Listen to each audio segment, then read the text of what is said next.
Welcome back, my beautiful sophomore students, to the first extra credit of year 2 of the Weebology podcast. I am your slightly soggy Professor Ricky. I was at the gym and then got onslaughted by the rain on the way out, so I came in and dried off immediately and jumped right into Tower of God, episode 10.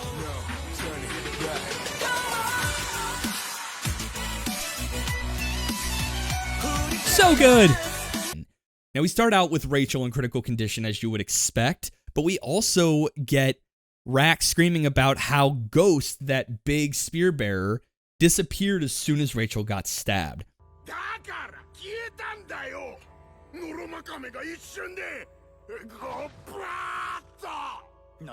They're doing that thing again, where that little detail from last time, they start straight up. Kun kind of has this semi-flashback of him kind of knowing the whole time that, you know, Ghost and Rachel were connected in some way, and Dorsey chimes in about how, yeah, we just saw them two together when we teamed up initially. We do also get part of that flashback that Kun has about his whole orchestrated plan to make sure Bomb passes the wave controller test to gain the position.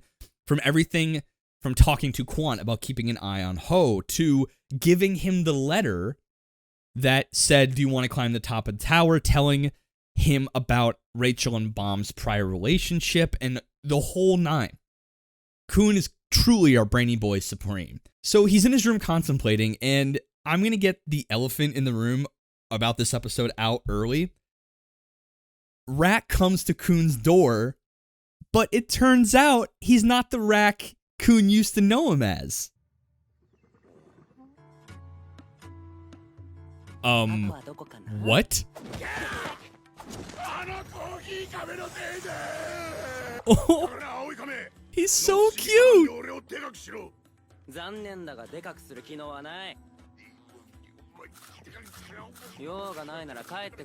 He turned into a little chibi version of himself after crossing the director's path in a hallway and saying something to the effect of, I didn't see you there, you're really, really small. And then by some director power or Shinzu power, shrinks him down to a chibi version of himself. And my goodness, I didn't think I could love RAK more, but Chibi RAK is the GOAT. I love it. He is this twerpy little lizard still with his spear, and he's still acting super tough, but he is like adorably in like petite husky clothing for kids.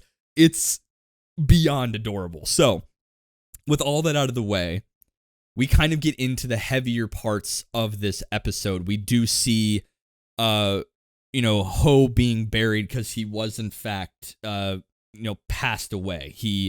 His stab wound that he gave himself from, as one of the characters said to Kun, that Ho's jealousy would drive him mad eventually, which it did. We saw that he regretted everything. He felt like he took the wrong path and decided to take his own life in a very somber and sad way.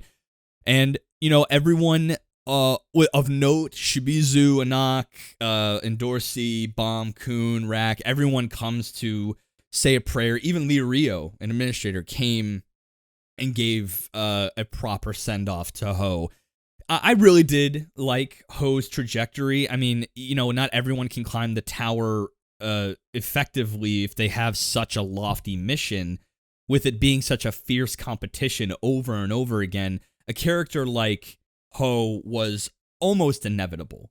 But it's a really good storytelling mechanic, kind of as a cautionary tale to the others that the road is rough, and this doesn't necessarily mean everyone's going to make it without the proper focus and dedication, while still keeping those intense emotions alive to spur you on through the tower.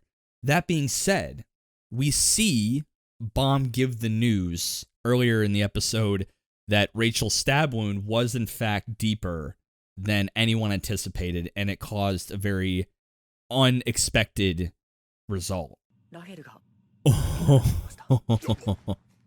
Oh no.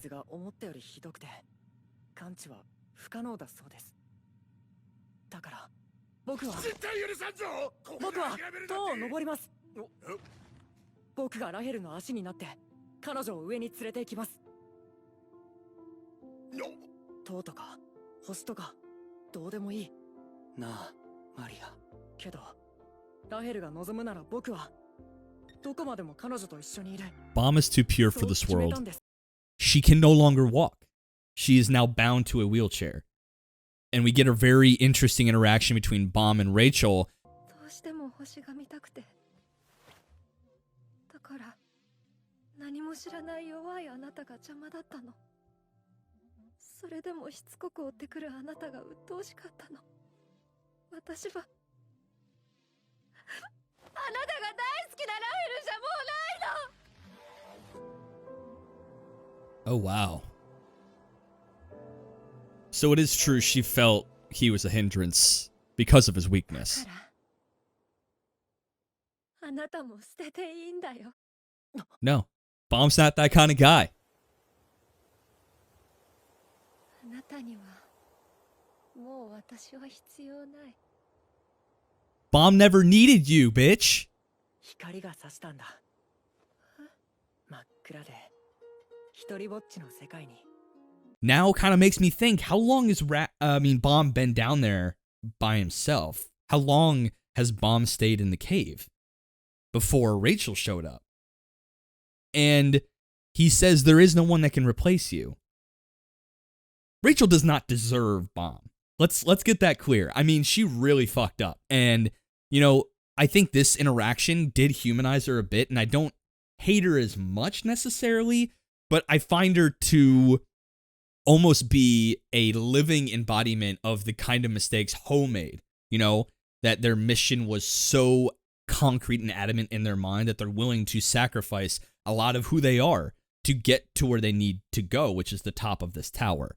So he has new life in dedicating himself to climbing the tower. He has a new mission, and he's ready to go. And Khun dedicates himself to helping him, as he always did. And, you know, I waver back and forth about Khun's motives, but in this episode, it really does feel like, you know, he wants to help a friend climb the tower. So, we then see him make a move and go to Leorio with the letter. あんたのお仲間の誰かが渡したんだ。どうしてそれがわかる？試験を受けている者の仕業かもしれないでしょ。それ本気で言ってます？このメモは鬼ごっこのチーム分けがされる前に方に渡されたんだ。この罠はな、ラヘルとホーが同じチームになることを知ってる人物にしかできないんだよ。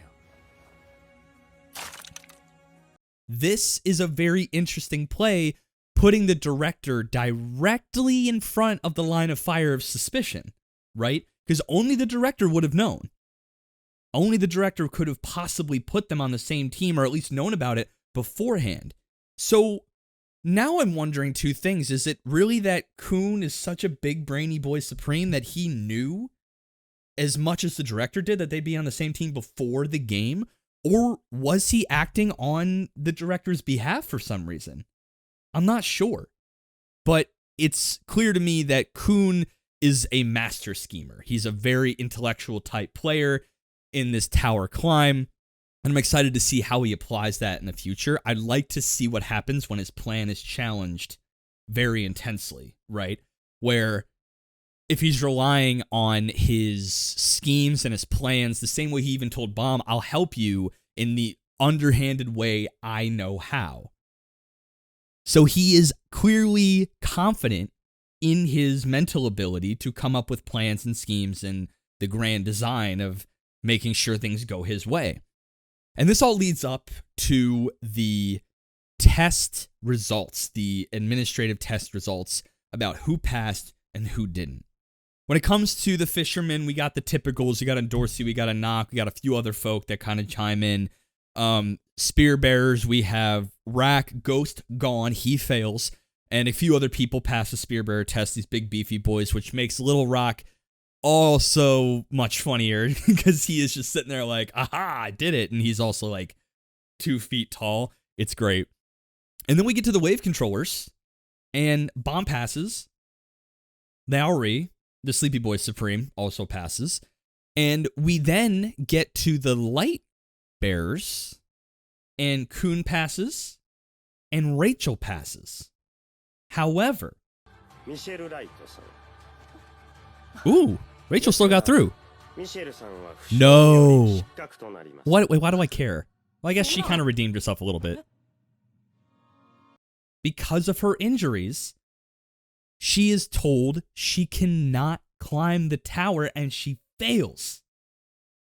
Now, we see that someone in this crowd that did not get picked objects. He says, I was on Team B, I should get to pass. And the director says to him, all right, come on down. And administers a little test of his own. 簡単だ。1分間耐えてみろ。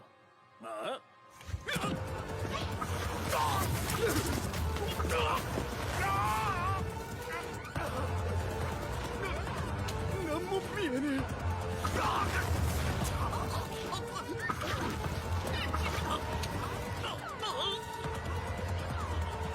パラキュラ、助け。 He basically pours Shinzu into him and says, endure this for 1 minute. Very similar to what Leorio did during the lobby test when he had a Shinzu wall up and says anyone who can come past this can keep climbing the tower. And it's clear the director does a number on this guy. Like, he is bleeding from the nose, he goes blind, he is drooling, he literally cannot survive this for more than maybe 15 seconds max. After this, Kun also objects. And everyone's like, dude, you passed. Quit being a whiny bitch and accept your fate as a winner and a light bearer. He comes on down and reveals he knows some interesting knowledge. あんたらが仕切るテストのルールだ。直接管理人の試験を受けさせてくれ。 What? その昔、ザハード様も管理人様の厳しい試験を受け、党の支配者として認められたのです。ザハードも試験を So this test is it's not light. This is clearly a big, big deal. The director then tells him that you actually do not meet the other condition to take this test and negotiate to take it. You have to be an irregular to take this test. Now, the whole goal of him trying to take this test is to allow Rachel to become a light bearer despite her injuries as, you know, an ambassador of Bomb's will. But after learning this information, he's like, ah, shit. I was chosen. I can't make it in. But Bomb stands up. 管理人さんに会わせてください。今の話聞いていたか？ええ。だからお願いしているんです。夜僕は非選別者です。非選別者 That's right. No one knew. I thought Leah Rio knew. 夜さ、こちらへ。 All right. It's in this moment that made me realize the title of irregular is, as we know, associated with the rule breaker of the tower, but it seems to have a lot more negative connotation than previously understood, because he is allowed to take the test. The director says, Bomb, come with me. Everyone else, all of his friends, gather up in another place and basically await Bomb to finish this test. And we get some information about the lore behind irregulars. 非選別者って何ですか？俺様も知らんぞ。うまいのか？そのままの意味さ。俺たちと違って選別されたんじゃなくて自らの力でここに来た。それってダメなんですか？まず党の掟を破ってる。それに昔から非選別者が現れると党に大きな災いが起こるって言われててな。 Interesting. So there's lore behind irregulars. They are truly special, but not necessarily in a positive way. Everyone has kind of alluded to calling him monster, and he's alluded to have these crazy powers and abilities, but it's interesting to see the other people's perspective. The ones who would never have even kind of thought themselves to be irregulars, because they're like, yeah, we're all chosen. Like, no one would have assumed anyone else in the room were irregulars, right? When they find out that Bomb was, it's said by Leorio that if you help him, you will be labeled Irregular's accomplices. Not teammates, not friends, but accomplices. So breaking the tower's rules really does seem like there is, or at least should be, some sort of punishment behind it, maybe ostracization or exclusion. So everyone besides this one green dude, whose name escapes me right now, it almost sounds like Parachute, but he basically says, I'm not helping that ass. Like, no. And then Hots is like, dude, he helped you out to pass altogether. So I don't know where you get off saying that you're not going to help him out. Right, fellas? And everyone's like, right, we're all going to help Bomb once he passes. And then the episode ends with Rio saying, we can only wait for Bomb's results. We get a very interesting tiny clip at the very end.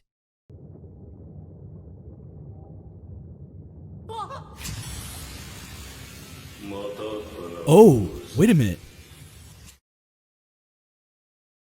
So he made a contract with the administrator he's now taking a test with? That's rad. That's really rad.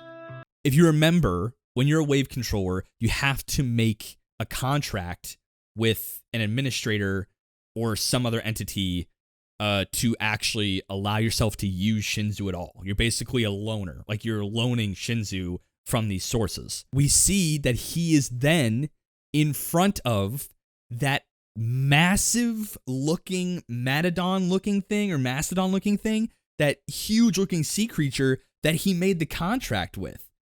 That is the person administrating his administrator test. So next episode to me is gonna be hype. I'm gonna knock on wood on that one, because the last time I said that, it ended up having an episode after that was a little lackluster for me. But this one was pretty cool. I like this one a lot. This one, it had lore about Irregulars, which gave more information about Bomb. We saw everyone get pretty much shithoused over Ho in kind of celebration of his life and stuff in memoriam. And everyone's shit-faced. Aww. Hots is climbing the ranks of one of my favorite characters. He's like reserved but earnest. Wait, even a Knock drank? How old is a Knock? How old is she? Can she drink? I guess in the tower it doesn't really matter, does it? So drink up, kids. So this was a really cool episode. I think it progressed the plot in a really interesting way. We now know who's who.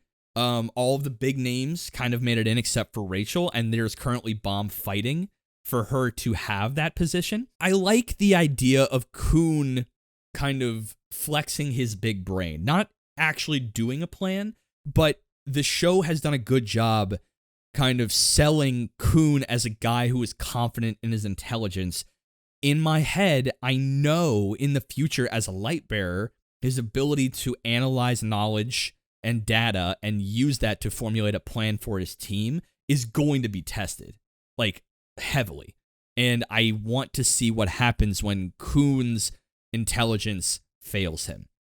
This entire time, Bomb has kind of been relying on Kun's ability to scheme a plan and give him all the advantages. I want to see the reverse happen soon. I want to see where Kun is shit out of luck and Bomb comes in to save the day. Because it's clear that Bomb has an inner strength. He's a beacon of positivity, like I mentioned before, but he also has an incredible capacity for Shinzu use. I think we're about to see him pop off. I think he is about to become the guy, right? That is no longer a friends with others by merit of his positive attitude and just pure heartedness. He's going to be a real player now. I think he's going to lead the way for his team. And we kind of saw that in the last episode where he used a ranker move on the fly immediately after being exposed to it, and then within 2 minutes, mastering it and shooting it from afar. So we know Bomb has the capacity for greatness. I want to see that brought out.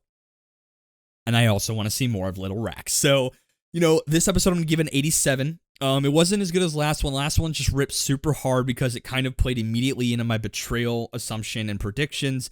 This one it did everything right. You know, there was a little bit of Sakuga, there's a little bit of lore stuff, there's a little bit of plot progression and character development. The last thing we will talk about is there is an interaction between the director and the little, like, rice ball looking dude. テストは終わりました。結果はまだ出てないけど、ありゃ合格しちゃいますね。大丈夫ですって。次の試験で必ず緑の4月と黒の3月の。こそこそ何をしているんですか、ユガさん。いや、ザハード王室直属警備隊ナンバー67レンさんと呼ぶべき。 Royal Enforcement Division Unit. We don't know a lot about him at all, but the director clearly smacks him hard in a small confrontation, and it's not even a contest. The director just slaps. So we see the director is also a very powerful entity in all this, and I'm really curious to see what part he has to play in administering further tests, because we only saw him do one test, and that was the door one after the lobby. Like I said, 87, this one ripped. I'm really stoked for the next one because Bomb is now face-to-face with not just the person doing his administrator test, but it's the same entity that he's borrowing Shinzu from. So we're going to see how that plays out, and maybe we get more information about who or what this weird thing is that is aloning Bomb Shinzu. So that's really all I have. Great episode. Thanks y'all for listening or watching. If you're YouTube gang, what's up YouTube gang? I'm a little disheveled. I'm always disheveled. It's quarantine, kind of the tail end of quarantine, but I'm not going to cut my hair for a while, so y'all are just going to see this either fro or flow or whatever's going to happen to my hair. We're all going to watch it together. If you want to just listen with your ears and not your eyes, go to Apple, Spotify, Google, Stitcher, CastBox, or anywhere else you get your podcast fix. If you want more visual content, go to our Instagram at weebology.podcast. We got memes on news whenever we can get them out in this isolation situation. If you want to show us a little love or suggest a show we should watch in the future, go ahead and DM us on Instagram or email us at weebologypodcast@gmail.com. And, you know, in this year, too, we're trying to grow bigger and better than ever before. So any review on Apple Podcasts you can muster would be fantastic for us. That helps our rankings. And when people are listening to other anime podcasts, we pop up the more reviews we have. So spread the word about the classroom, students, and let's get our class size to be a whole damn seminar. So what else we got? We got Twitter, WeebologyP, and Ethan has confirmed he's keeping that name for a while because I really like it. So I think that's it. I'm Ricky, that was Ethan, and this has been Weebology. Deuces!